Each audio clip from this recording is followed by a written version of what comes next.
government intervening through military, action or intervention and end up freeing the hostages.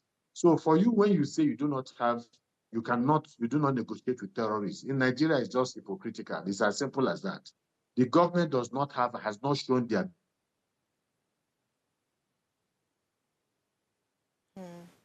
I think I've lost Truth there, and unfortunately, to confront the terror. Okay, he's back.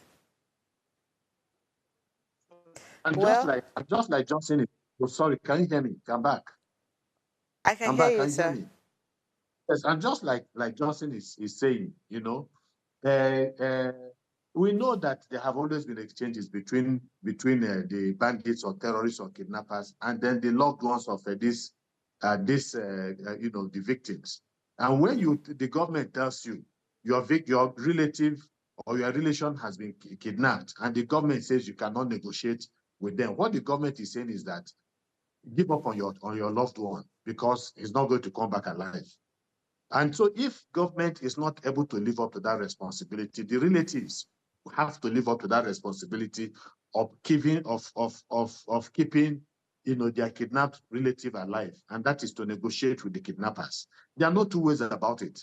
For anybody, any government to tell you that your child has been kidnapped, your husband or your wife or your sister or your children have been kidnapped, and that you cannot negotiate with them, and yet everybody knows how vicious these people are, that in most cases, these victims are going to end up dead, then it becomes an act of irresponsibility for any government to tell their relatives, don't negotiate with your over your loved ones that have been kidnapped by bloodthirsty, bandits who can kill them any moment.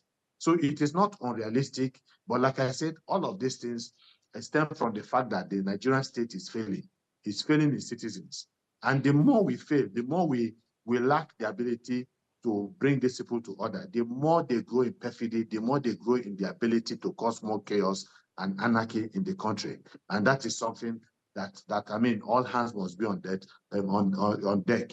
I maintain that this group of ragtag terrorists and bandits cannot be bigger than the entire Nigerian state. They do not have more resources than the Nigerian government does.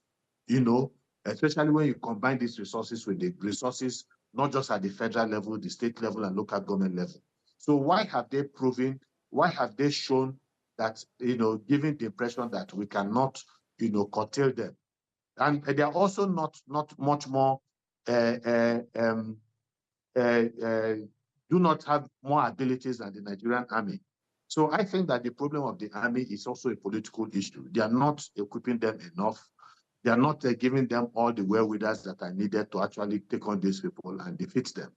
And the sooner we look for ways to better equip them and then make sure that we pay proper compensation for those that are injured and killed in the process, of safeguarding all of us, the better for all of us. They are not motivated. They have lost the morale to engage these bloody bandits and these criminals.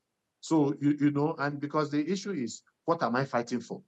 If anything happens to me, my family suffers, because a few weeks after they have been killed, the next thing you hear is that their dependents have been evacuated from the barracks where they are living. So there is that motivation is not there. If you talk about the West, you see how they motivate their forces. I still maintain that we have the ability. Our military, our security personnel have what it takes if they are given every resources to confront these people and defeat them. Thank you very much, Truth and Johnson. We have to go now. Thank you for joining this conversation. But before I go, please do ensure you subscribe to our YouTube channel at Official Upgrade TV. I'll see you again on Friday with Politics Uncensored. Do have a great day.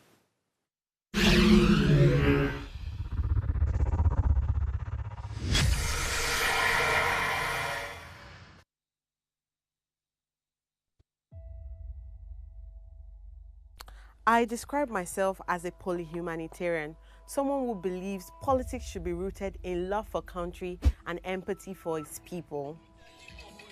I'm thrilled to introduce to you Politics Uncensored, a show dedicated to tackling the political challenges that matter most to Nigerians. This is more than just a show.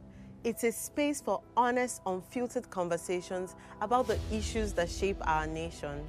From policy reforms to elections, leadership tussles to governance at all levels, and the overall political landscape in Nigeria. We will dive deep into how politics is impacting our everyday lives. So join me on this journey as we challenge the status quo, spark dialogue, and work together to build a brighter future for Nigeria.